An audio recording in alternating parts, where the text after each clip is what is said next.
All right, so before I get started, I'm going to ask you a few questions to make sure that this session is actually useful for you. Because this was a super weird session for me to write. I had to pretend that I was trying to tell my uncle, who hasn't coded for 10 years, all the things that he needs to think about as he moves serverless into production. Which, this is like a survey presentation, because each one of the topics that we're going to cover, I got to be honest with you, it deserves its own presentation in and of itself. But good news, those sessions are very, very, very likely already here this week. So what you're going to get in this session is we're going to identify a lot of the considerations, both when you're thinking about microservice, but also when you're applying serverless technologies into microservice architectures. So here's my questions. Number one, how many of you guys have a microservice strategy today? Raise your hand. Sweet. How many of you guys are using Lambda today? How many of you are using Lambda for a production mission-critical workload? Cool. That means not necessarily IT automation and data transformation, but like stuff. All right. Stuff is a technical term. And then how many of you have like a conscious API strategy within your organizations? Cool. So less than the microservice thing, which is kind of interesting. All right, cool. That gives me a cool a general idea. So like I said, this isn't a terribly technical session. My job is mainly to expose a framework or problems or stuff that you need to think about. So if I see on the survey results that, oh my God, this wasn't a technical session and you're super sad about it, now is your opportunity to leave. Cool. All right. So when we think about moving into serverless microservice architectures, there are clearly a lot of advantages for organizations because this is how a lot of folks are being able to move faster and at the pace of their own customers. For instance, Capital One, Guardian, McDonald's, FINRA, all of these organizations are moving fairly aggressively into serverless and microservice architectures. But we got to figure out why and what the benefits are before we actually get into what are the challenges or things you need to think about. So this is what we're going to cover today. We're going to talk about microservice architectures, the organizational changes. We're going to talk a little bit about toolchain management. We're going to lightly touch on security. Again, needs a whole session in and of itself. We're going to talk about monolith to microservice considerations, and then how are you applying serverless for modernization into those architectures? How are we going to think about TCO, how serverless is more than compute, and then we're going to talk a lot about adoption patterns that we see out in the wild. I've been with AWS 6 years. This is my 7th reInvent. And we've experienced a lot of changes in cloud computing over the course of that time. We've covered a lot of different technologies, at least me personally. In fact, I've changed roles just about every year that I've been at AWS, because I got to be honest with you, it's a little bit like a candy store over here. And so every year we release a new service, and I go, ooh, maybe I should go work on that. So that's why we're sort of doing a survey course that's going to cover a lot of different technologies, is because a lot of these technologies I've kind of worked on already. All right, so let's start with people and changes to the organization. All right, you guys have heard of two pizza teams? Raise your hand. Yeah, awesome. It's a great story, right? How are we going to release more code? We are going to break up our teams into two pizza teams. I did have to ask that. How many people are in two pizza teams? Because, you know, I think it would vary from Minnesota to Taiwan. It turns out it's 4 to 6 individuals. And this sounds really good. You know, the story that we were able to break up our development teams from developing large monolithic applications into smaller applications. And we were doing it to address a very real challenge. And that challenge was to release code faster. We had a monolithic application. Hey, just so y'all know, the timer isn't going, and if y'all want me to stop in 60 minutes, you should let me know. Just FYI. So how do we move, or why we were making this choice is because it was taking 11 hours of downtime to actually apply code changes back in 2011. As you can imagine, we were moving a little bit faster in 2011, dot-com boom and all that, but so releasing code about 4 times a year wasn't really meeting the needs of our customers. All right, so we made this idea to move to microservices. Back in the day, we called it service-oriented architecture. But this idea of breaking things up, it's not necessarily an entirely new idea since we started this journey really long time ago. Now, if you think about 2001, we didn't have containers, we didn't have serverless, we didn't have the cloud, we didn't have a lot of the things that we take for granted today when we're thinking about microservice architectures. We just wanted to figure out how to release code faster. So by moving into these 2 pizza teams, we gave these teams more autonomy and ownership, and we developed a term called DevOps. You know, DevOps together better, it's going to be fabulous, and this is how we're going to get more code out faster. And I gotta be honest with you, marketing loves this story. It involves the word pizza and everybody grokks it. But things did not really get real until we got the Bezos mandate. Bezos sent out an email that said, "Thou shalt have hardened APIs, and failure to do so will result in you being fired. Thank you and have a nice day." Whoa, this is a hard right turn. I'm gonna be fired if I don't use an API-driven strategy? What? APIs are publicly managed and stuff. Why do I need to manage APIs internally? The reason why we had to make this significant change was, well, without a hardened API, people were still going around and using the resources behind the team. So we had to define the team by our API definitions. This turn is really what made a difference for us to enable 2 pizza teams in order to actually build out CI/CD within the organization. So now we have thousands of teams, all built on microservice architectures, enable CI/CD, and this is how we've gone to about 60 million deployments per year. So let's talk about the changes that this means to the tool chain. I would love to say everything that you've been using in a completely serverful environment, you're going to be using in serverless. But it's not exactly true.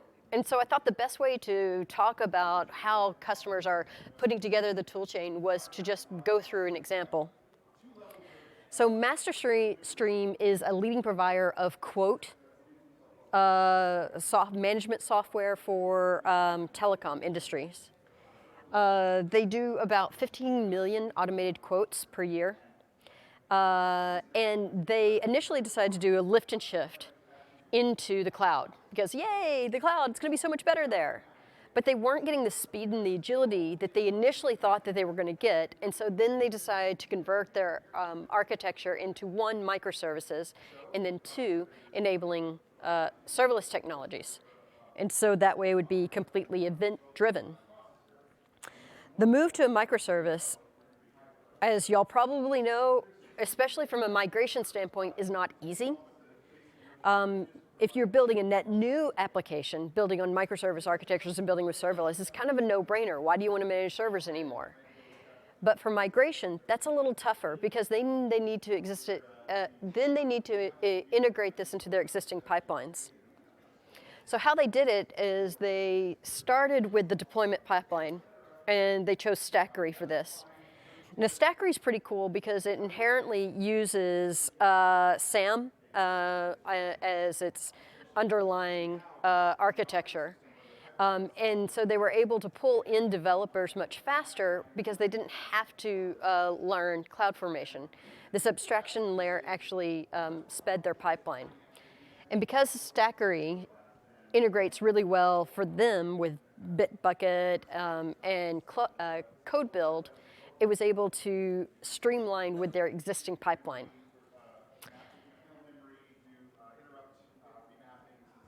But then there's monitoring, security, and alerts. So they decided to use Epsagon, which is a visualization layer on top of CloudWatch logs, because they found that they needed a much more granular level of tracing than they had in the past, so that they could find root cause problems faster. That is also integrated with PagerDuty for alerting. But then they also needed a security layer and security monitoring for malicious opportunities within their code. So they decided to use Protego to integrate because they are quickly moving for SOC 2 compliance, and integrating Protego was an easier option for them to then building their own security layer. Now, not every customer does this, uses all partners within their tool chain. Some are building their own. T-Mobile, for instance, they have Jazz. Jazz is an open source project. You can find it on GitHub. In order to do what some of these partners already do. Netflix is using Spinnaker for exactly the same sort of reasons. Even on Amazon.com, we have a number of internal resources in order to streamline security, identity management, and API management. All right, so now we're going to talk about security, and this is kind of tough to talk about, to tell you the truth, because it totally deserves its own session. But here are a few things to consider as you're thinking about how do I secure my environment on a serverless stack. Number one is the rise of the API. So when I asked you guys if you had an API strategy, in my world, that's inherent and hand in hand with your microservice and your serverless strategy. Because now identity and permissions are handled for the most part through the API and not necessarily through even down to the database layer for item permissions. Now you're restricting access entirely through your front door. Some things are exactly the same in a serverful environment as serverless. For example, malicious code is still bad. You should prevent that. That doesn't necessarily go away. But when your compute is only lasting for a few minutes, max 15 minutes, certain security risks are deprioritized that you need to be concerned with. Like, are you really going to be worried about port sniffing when your compute is ephemeral? Probably not. Now, the shared security is different when you're thinking about managed services. Look, all the things that you need to think about, whether you're using a managed service or a non-managed service, are still there. It's a matter of, do you have the systems in place to make sure that they're followed each and every time? So as we think about serverless and more abstraction from managing servers, well, you're going to have to think about that a little bit differently. Is this particular security risk being addressed by AWS and the managed service, or does it need to be addressed with a system within my stack? Oh, and one other thing. We recently, this year, released a white paper on security with Lambda. I highly recommend it if you have questions about what is under the hood. But I'll be honest with you, whenever I do large security reviews with multinational banks, Lambda usually isn't where we get stuck. It's all the other elements within their serverless stack that they tend to have questions about. So when you're going down this road, especially if you're in a highly compliant industry, please reach out to us. We are more than happy to help you address some of those questions. I remember when I would talk to customers, 6, 7 years ago, we would get a lot of questions about the security of the cloud. To be honest, a lot of those questions have largely gone away when thinking about EC2 because it's become so commonplace and integrated into common compliance protocols. Serverless isn't quite there yet, and so we're more than happy to work with you to answer those questions. So let's talk a little bit about changes to the architectural patterns. So back in my day, I used to have 3-tier web architectures as my normal diagram. I don't anymore. Instead, I've got a much, much messier architecture diagram. I was working with a major airline, and these 3 enterprise architects wanted to talk about what are the changes to their environment by moving to serverless. And you want to know the question that really got them wrapped around the axle, and I swear, we spent 30 minutes on this, is how to draw the architecture diagram. Do I draw 1 Lambda, or do I draw 40 Lambdas? Because it can go, and I was like, these aren't the droids you're looking for. This is not, no. You should be managing your architecture by the API, right? If you're managing it by the API, then everything behind the API is where your architecture diagram is going to have gravity, much more so than a typical 3-tier web architecture.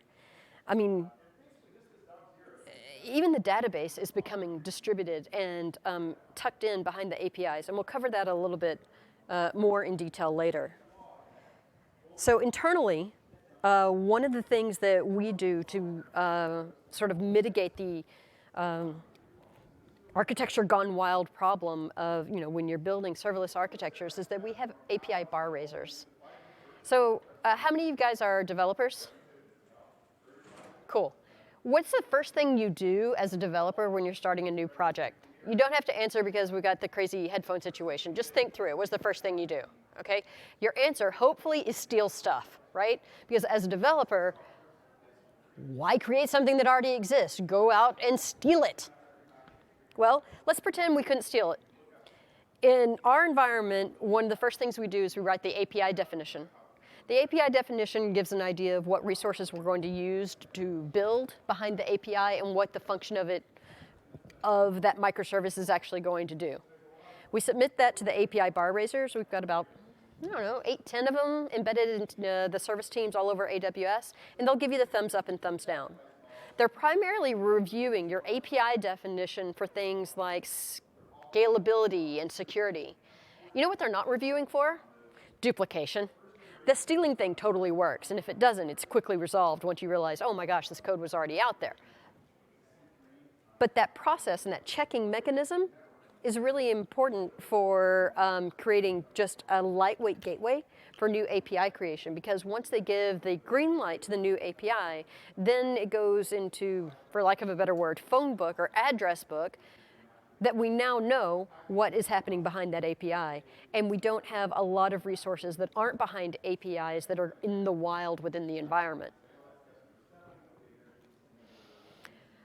The changes to the delivery software should be self-evident to you guys, because if you have a monolithic development cycle where you have build, test, release, all having to wait on each other before they go through that cycle, you're going to be releasing a whole lot less code.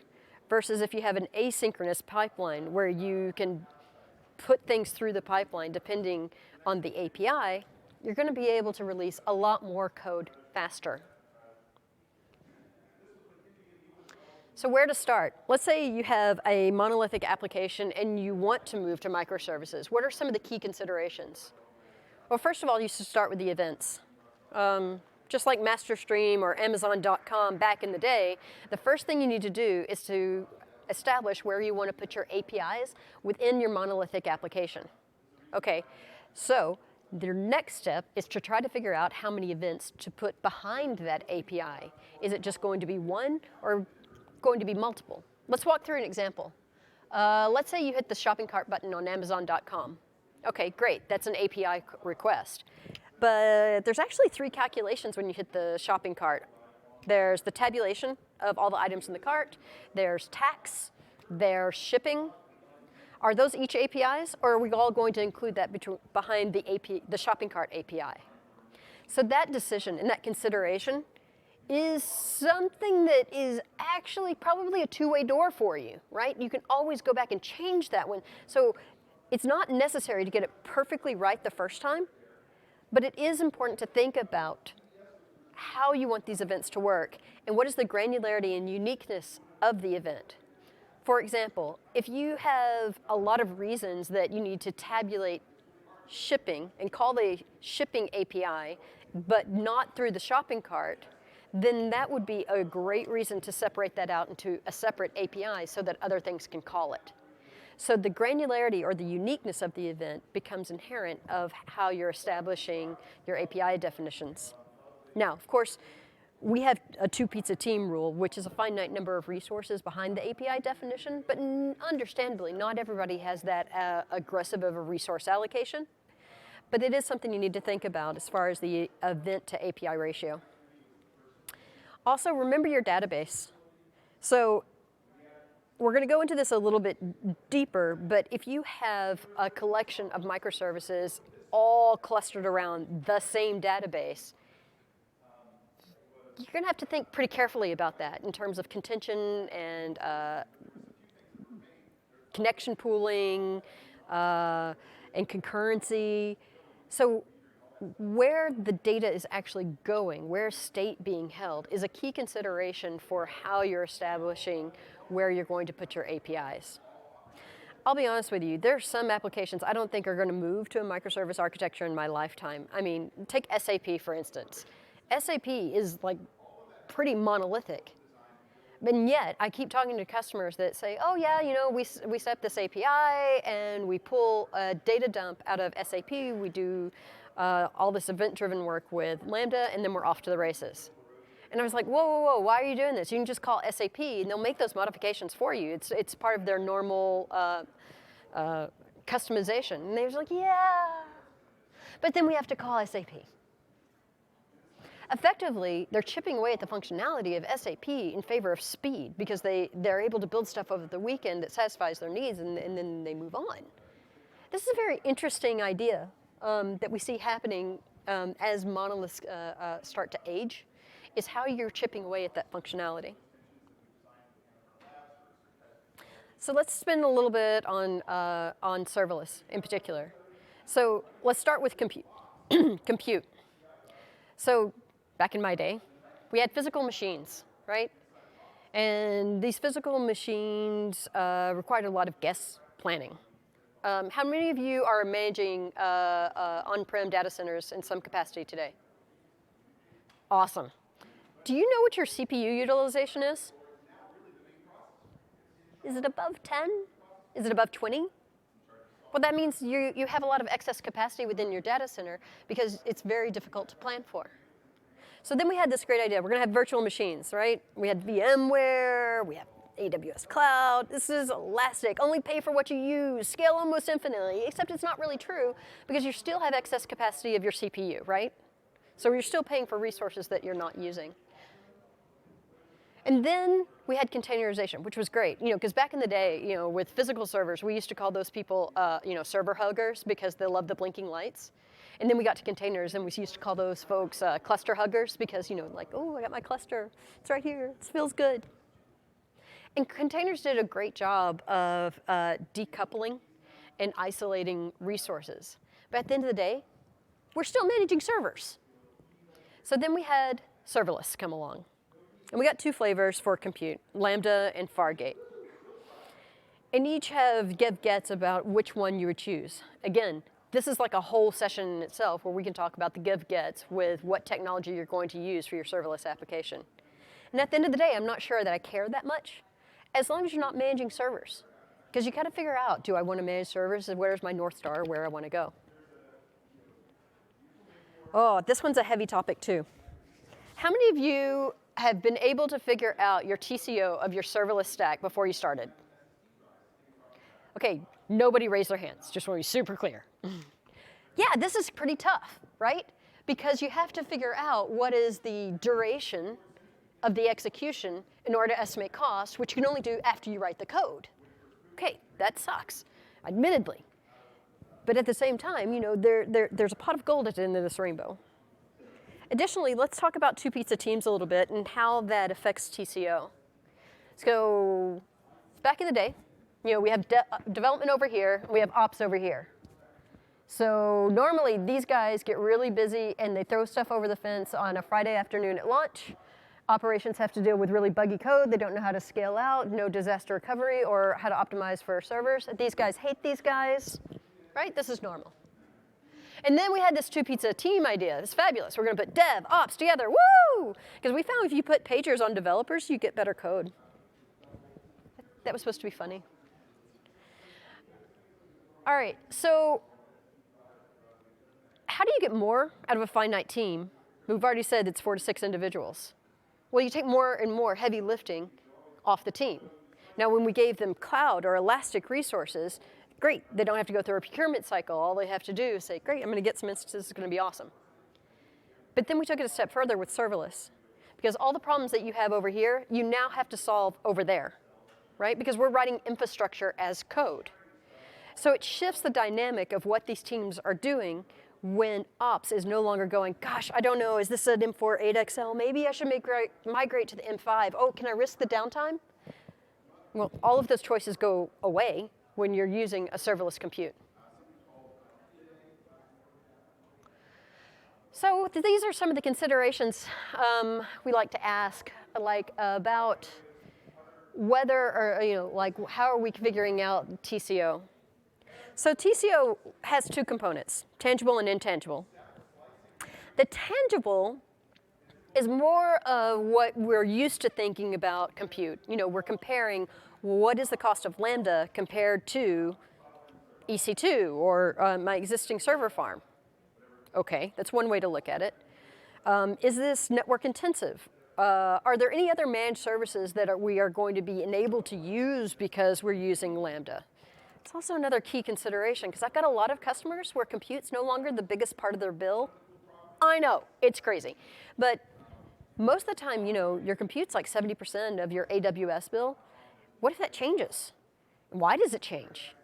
Is it because you're relying on other managed services? Probably. So when we're trying to figure out TCO, the tangible stuff can be a little tricky until you actually write executable code. So that's that last question. Have you tested a single event to establish the function duration? There's another large media company that I was working with earlier this year that estimated that their Lambda bill was going to be $1 million per month. And I was like, holy moly, that's a lot of Lambda, right? Million? Who has a million? And I was like, cool, have you done a code review? And they were like, no, but we know it's going to cost $1 million. We don't want to do a code review. This is just way too expensive. We're gonna go back to containers. I'm like, cool. So when you write the code, let's just see, what it's going to cost. Turns out, once they were able to write the code and we helped them with some tuning with asynchronous and synchronous calls, it was going to cost $97,000 per month, 1/10 the cost. That's what I'm saying. Is this stuff is hard to estimate until you actually write the executable code. So we have to understand that these ideas are fundamentally different and how they're estimated are different. And then we got to talk about the intangible cost, because it's not EC2 or your raw compute cost that you need to hang your hat on, but rather it is your developer and operational time. That is your most expensive resource, not the compute piece. So one of the reasons why a lot of folks are moving into a serverless first strategy, like T-Mobile and a few other folks, is exactly because this reason. Because they're able to move a lot faster when they're no longer putting the weight of compute management onto their 2-pizza team. So this example, I think, does a pretty good job of running through some of the numbers. So while I don't yet have an easy button that you guys can push and say, all right, if I move this monolith into serverless microservices, it's going to cost me what? I want that easy button so bad I can taste it. I still don't have one yet. Instead, we ran through a comparative analysis, taking the same code and giving an example on EC2 compared to serverless. So Deloitte published this white paper, and I put the big ugly URL right there, in order to try to understand what was the cost difference in the tangible cost perspective. And then I wanted to take a look at the intangible costs, like, does it enable us to launch more apps faster? Are we increasing deployment frequency? What does this mean as far as time to market? There's another white paper out there specifically from IDC that gives a quantitative value to some of those intangibles as far as how much time is reduced by moving to serverless microservice, and then what is the value of that back into the organization. So what we have found is while the TCO and the tangible stuff is pretty good, Deloitte white paper, and it's not that way for every application, but it is for a lot, the intangible costs are the real reason why most customers are moving to serverless microservices. All right, so I hinted at this before, but serverless is really more than compute. Compute becomes just a minor component in your road to building a serverless stack. So one of those things that we need to talk about first is event brokers, right? So how are you managing and triggering the lambdas becomes critically important. This is now the neural system or the nervous system of your application. How many of you guys have ever managed a messaging broker? Yeah? Did you work on mainframes too? Yeah? No? Did you work on mainframes? I'm seriously asking. Anybody work on COBOL? All right, cool, because you're going to love my jokes later. Managing a messaging broker is not the most exciting thing ever. It has to be deterministic. It has to be super low cost. It has to have super low latency and be very, very elastic because the traffic is often unpredictable for internal systems. So how many of you all know what the first product or service we ever launched at AWS? It wasn't S3 and it wasn't EC2. It was SQS. Because how are we activating the APIs between the two pizza teams? It's kind of important to figure out how to manage the messaging broker. So the rise of the messaging broker is inherently linked to microservice architectures.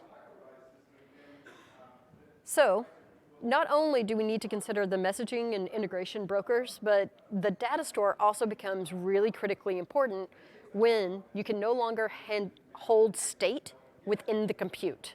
You're going to have to think about state differently. And that's a huge mind twist for a lot of developers because I grew up with totally stateful programming. You have to sort of swallow the Kool-Aid and go, oh, maybe I don't need state, or maybe I can use state differently. And then how I'm storing it and using that state inherently becomes differently in how you're writing the code. So let's talk about that a little bit more. This is a pun, orchestration, orchestra. It's hilarious. I didn't have a better picture. When we think about what happens with orchestration, you kind of got to roll it back to object-oriented programming. How many of you guys were .NET developers? Come on, loud and proud. Admit it. The thing with .NET is you're mainly writing orchestration in the main body of the program, and then you are handling, sort of divvying up the work with classes into each team by the class definition. But orchestration, that's the main body of the program. What if orchestration was no longer in the purview of the developer? Because orchestration is basically a workflow on steroids. It's an interesting idea that your developer is no longer sitting in writing code for orchestration, but rather is handling orchestration with a workflow tool. Now here's another weird thing when you think about it. Personally, I think any workflow, whether it's supply chain management on down to code, is ripe for machine learning. What if you start applying machine learning at the application tier, inherent into the DNA of whatever you're writing to help with optimization? It's a very Skynet idea, but it also will catapult your organization to thinking about machine learning differently. It's no longer, oh, we're going to start this machine learning project. Where's all my data? And I'm going to apply it. No, it's just integrated. That's just what we do. I have a few organizations that are going this route more aggressively than others. This is a huge mind twist for most developers to get used to. This is my favorite part of the presentation, so we're going to geek out for a second. If you don't like Star Wars, I'm really sorry, but it's going to get weird quick, all right? Changes to the database within a microservice architecture and with serverless is awesome because a lot of times we have monolithic database structures, like Amazon.com, we were all on Oracle. It was a master-slave configuration. But then, dun, dun, dun, Oracle went down for 3 days. It went down, we couldn't get it back up. So by 2007, we had a pretty good idea of how much money we were making per minute, and that made us super sad because our database has now become the bottleneck to our business. And we all know, so let's imagine, for instance, that our monolithic master-slave relational database is like the Death Star, all right? One version of the truth sort of unites them all, right? Great, got the Death Star. And then we can imagine our microservice architecture as a collection of TIE fighters coordinating back into the Death Star. And we all know what happened to the Death Star, right? Twice. Just saying, maybe we can have a different architecture diagram. So we have some problems in terms of concurrency, contingency, connection pooling, all the C's. So what if we did something different? Let's imagine our microservice architecture as a collection of X-wings. What is the key technological advantage between an X-wing and a TIE fighter? You're all answering and I can't hear you. That's awesome. So we're going to skip to the punchline. It's R2-D2. Basically, if you're putting your database in the back seat, you're no longer coordinating with a monolithic resource. You now have a distributed database strategy. So each X-wing is effectively a microservice. Now, you take out an X-wing, what happens? Not much. They keep fighting. You take out the Death Star, just saying. All right. So thinking about your database strategy, how many of y'all are DBAs? This is not really a DBA session, so I'll be surprised if I got anybody. DBA? Nope, just me. Awesome. All right. This usually makes them cry a little bit. Because when you're thinking about how do I normalize between heterogeneous databases, that should scare the poop out of you. But it's not that scary. It actually gives you a ton of flexibility to use the right database for the job.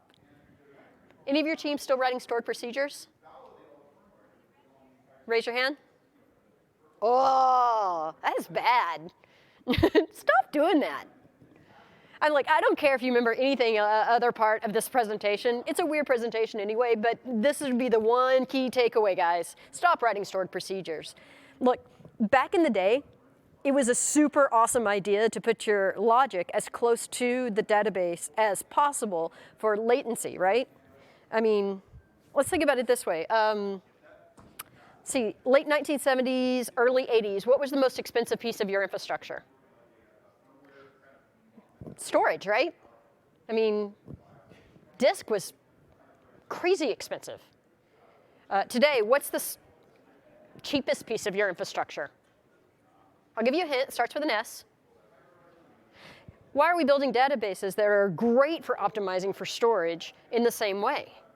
Why don't we build our databases differently and then use the right database for the job? So with a distributed architecture, it gives you the freedom to do stuff like that. Now, you all probably read that Amazon.com has turned off its last Oracle database. This was an evolution that started back in 2007, but there wasn't really any other options in 2007 besides using our Oracle databases.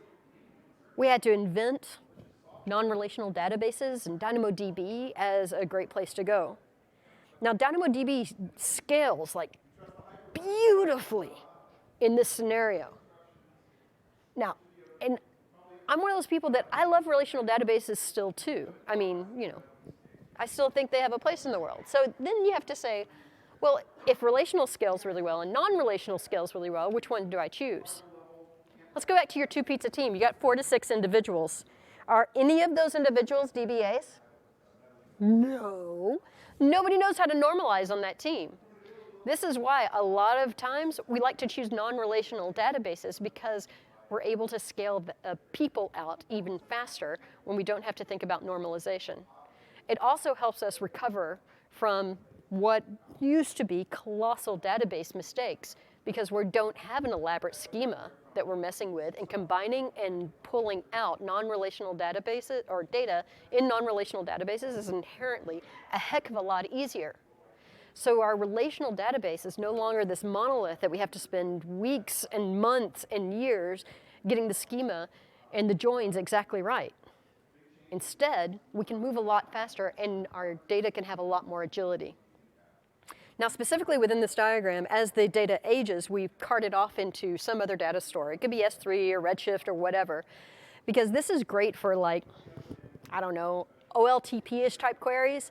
But when you get into the OLAP-ish stuff, OLAP-ish, that's a word too, then you're probably going to want to consider a different tool for the job and export that data as it cools into a different resource. Just something to think about. So when we think about infrastructure as code, who controls your costs? Probably the person writing the code. Again, this should scare the crud out of you. I mean, as a developer, I personally believe servers are free.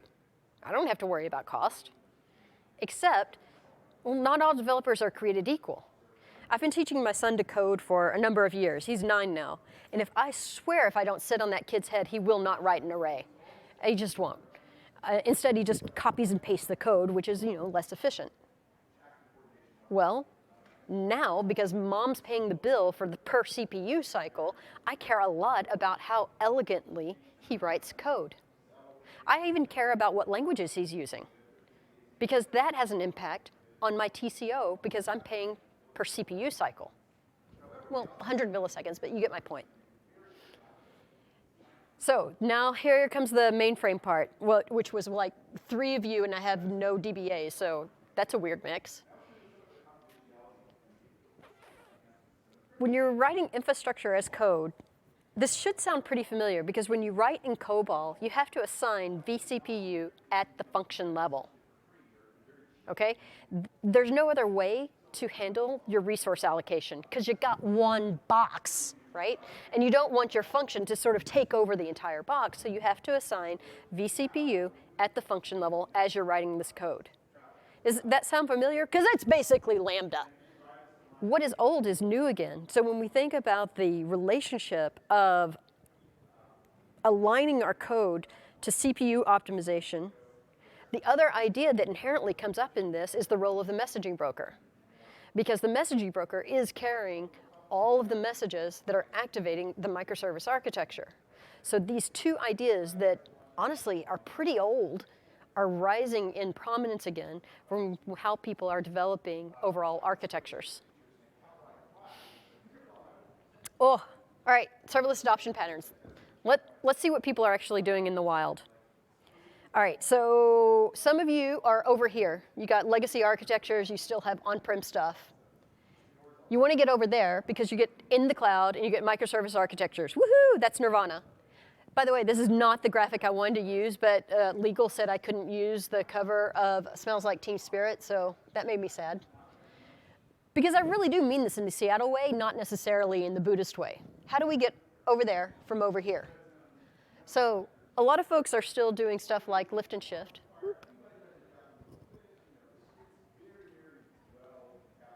There we go. Meaning they're carting it off into EC2, and then they'll adopt a containerization strategy in order to get the agility and cost savings over there.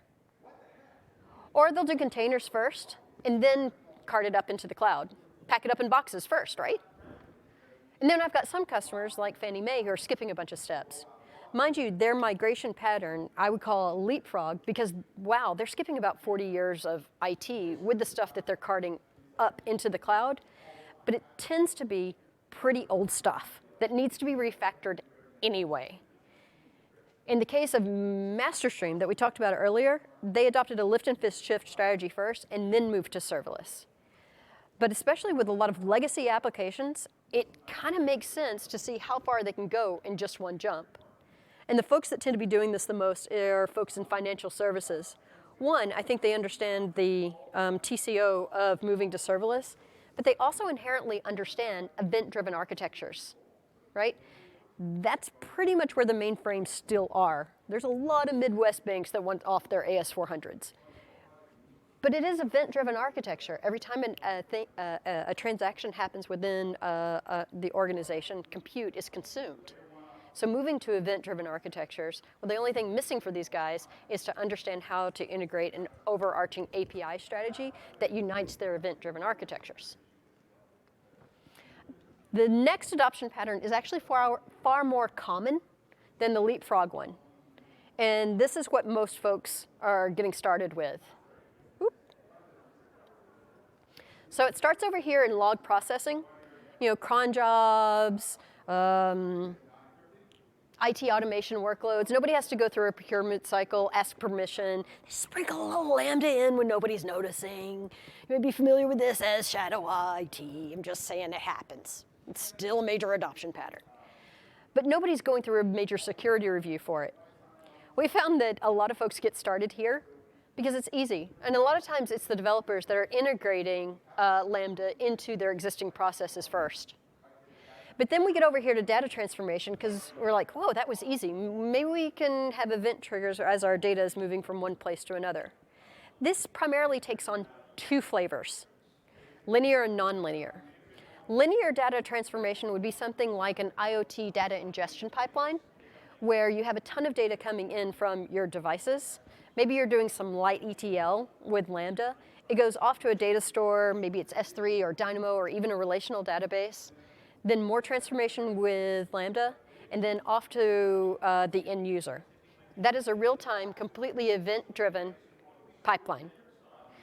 Now, what should be the pipe dream of most of your CFOs is how do I get my infrastructure costs to directly correspond with revenue? With event-driven architectures, you can actually do that.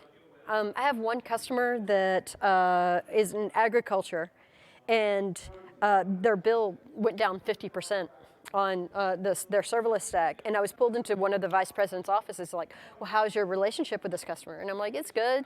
They wear a lot of plaid. It's agriculture. It's good. They said, but their bill has gone down 50%. They're moving off our platform. I'm like, nope, it's summer. Tractors don't run. It's North America.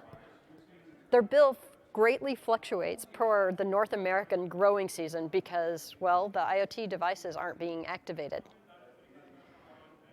And you don't have to do that just on a seasonal level. You can do that with every event where your customers are triggering.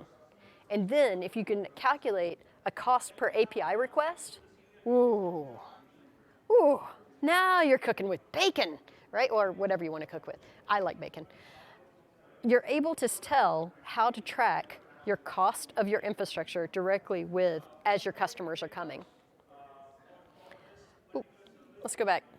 The other example would be nonlinear. How many of you have gamers?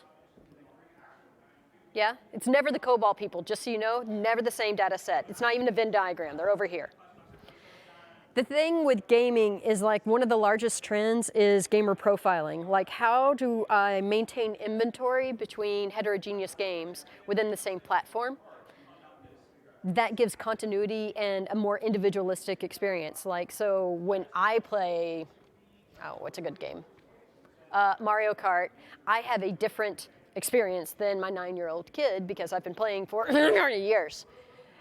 That sort of experience and personalization is actually a massive data problem. So I was working with one company that their architecture diagram looked like this. It was spaghetti and meatballs thrown up against a wall, and there were no servers. And I was like, hey, what's the deal? There's like no servers on this diagram. It was completely event-driven, and they had these little lightning bolts on each line to trigger the data transformation between the various data stores and data islands of whatever temperature. They no longer thought of the servers as an area of gravity. Their gravity was the data, and the compute was just that little thing that sort of happened on the side. This is a sort of a next step past what some customers are doing with data lakes. They're choosing the right data store for the job, and they're not really focused on compute at all anymore. Compute is what happens between the data stores. The last stage in this evolution, wrong button, is to get on to microservices. But in order to get to microservice, you kind of have to have executive buy-in because you're changing your organizational structure. You're changing rapid development. It changes your time to market. You start to think, oh my gosh, do I have vendor lock-in with AWS because I'm using Lambda? These considerations is really where you get into the bottoms up meets top down. And we see organizations moving very aggressively once they get to this critical step. I would say most of the customers that I talk to are going through these adoption phases, but they really hockey stick right about where the bottoms up meets the top down, because then they get aligned on why they're doing it in the first place. The last pattern of adoption that we've seen with customers is strangler pattern. How many of y'all are familiar with strangler pattern? Sweet. Not everybody, so I still get to tell the story. All right, Martin Fowler went on vacation. He went on vacation to Australia, and he was struggling for the appropriate metaphor to explain how do you decompose monolithic applications. And he looked around, and there was a bunch of vines growing on trees. And they're called strangler vines. It has nothing to do with Jack the Ripper, a lot to do with horticulture. Because the vines are growing on the trees, and eventually the biomass becomes all vines and no tree. And so the tree is effectively decomposed to a number of component parts. Very much like the decomposition of a monolithic application into microservices. Cool. So the strangler pattern is exactly the pattern that we saw with a number of customers that are experiencing migration from monolithic applications, such as Amazon.com, as well as Masterstream, and a number of other organizations. And there's no one pattern. Everybody is on sort of a different path at different stages and within different parts of their organization. A lot of times I'll have executives ask me, it was like, what about containers? Should I be thinking about this should be our strategy? And I'm like, absolutely not. It should be simultaneous. Look, you've got to figure out where your North Star is. Where is your nirvana?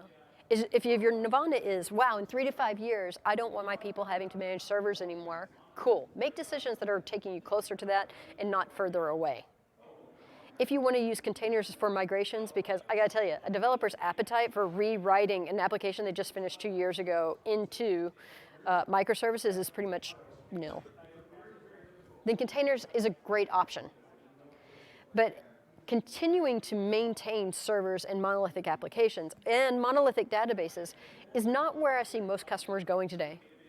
They're adopting these distributed systems in order to create resiliency and cost effectiveness and a better security stance. So a lot of times they have to they assess where they are on a spectrum as far as like how customer obsessed are they? Are they able to respond to their customer changes with a lot of agility? Are they organized for providing value back into the organization? Do they have a learning culture, or do they have folks that have a lot of certifications within a given technology set? Are they technologists at their core? And are they making strategic use of that data? Now, they could be anywhere along the spectrum, and they need to figure out how they need to get to the other end of the spectrum. And not all steps are going to be the same for all organizations. So, we're seeing this paradigm shift. We saw a major paradigm shift in terms of the overarching delivery and DevOps with the rise of microservices or two-pizza teams. We saw a major paradigm shift with compute as far as how are we abstracting all of the heavy lifting off of managing the servers. Because at the end of the day, we want to win customers, right? We want to grow our businesses. But that means we're probably going to have to build better products. We have to innovate more often. It means faster releases, focusing on the business logic, and then decoupling these systems so that we can effectively move faster. And that's it.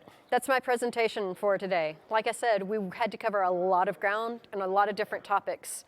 We're not going to do a Q&A here, but I'm going to go out into the main hall, and I'd be more than happy to talk to anybody if you have any questions about the presentation. Thank you very much for coming.